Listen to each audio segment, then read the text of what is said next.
Hey, how's it going, guys? Welcome back to my YouTube channel. My name is Georgiman and I'm your friendly neighborhood anime and manga fan. I love all things anime and all things manga, and I'm here today to talk about Berserk chapter 371. So, what did I think about this chapter? I am heartbroken about this chapter. This chapter was, to me, the epitome of, just being emotionally broken. Like, I could not believe the amount of emotions that this chapter got out of me, because Guts is, to me, in my top 3 favorite MCs of not just anime and manga, but I would go as far as to say as fiction. So seeing Guts just be put in a place of just nothing but despair and utterly emptiness, it was just so heartbreaking to watch. And I just gotta give huge props to Studio Gaga, because the art in this chapter was phenomenal, and I would also say that they've been consistently getting better and better with every new chapter. Their art style just continues to evolve, and it's never gonna be Miura, but it's gonna be as close as it can get. At least to me, that's how I feel.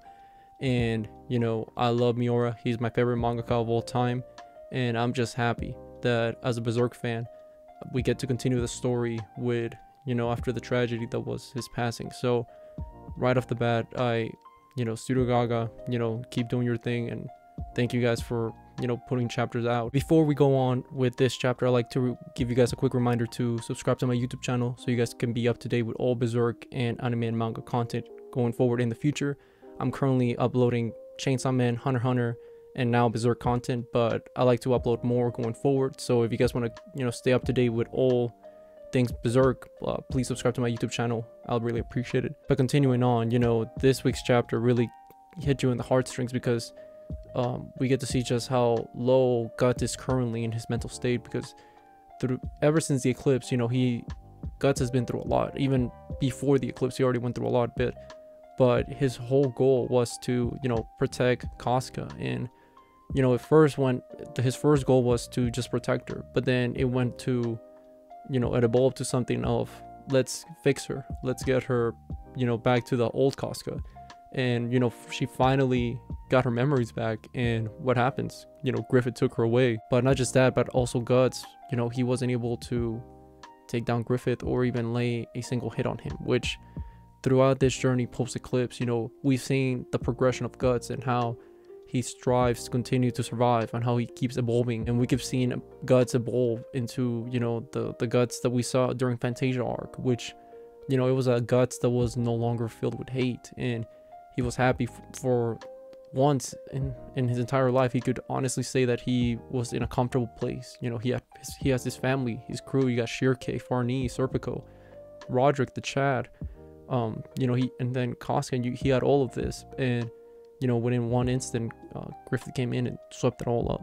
Like, he destroyed everything that he had built. So in this chapter, we continue where we left off in last chapter, which was Guts is locked up in the boat, and he doesn't want to see nobody, because right now he's not in the proper state of mind, and he's just depressed, and he just wants to be alone, man. He's utterly, he's empty right now. He's broken, shattered emotionally, physically.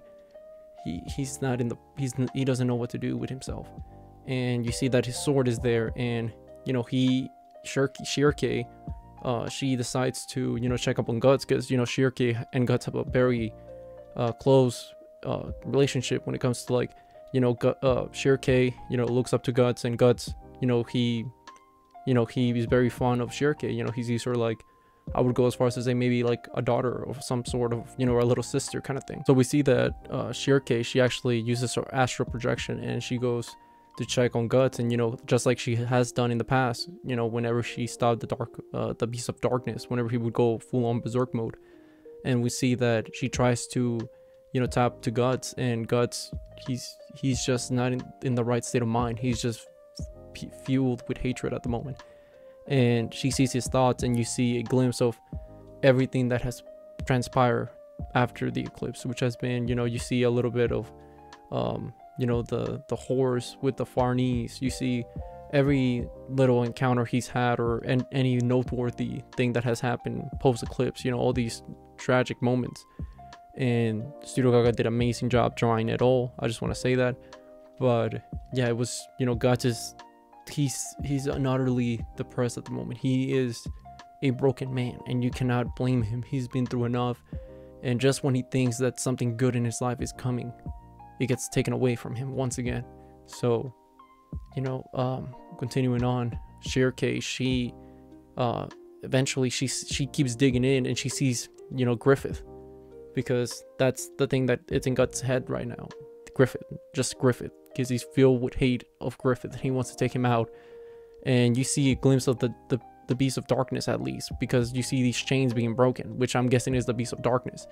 And it's to the point that actually Shirke gets taken back from the astral plane back to her physical body. She can't even calm down Guts, and Guts is just, drowning in despair.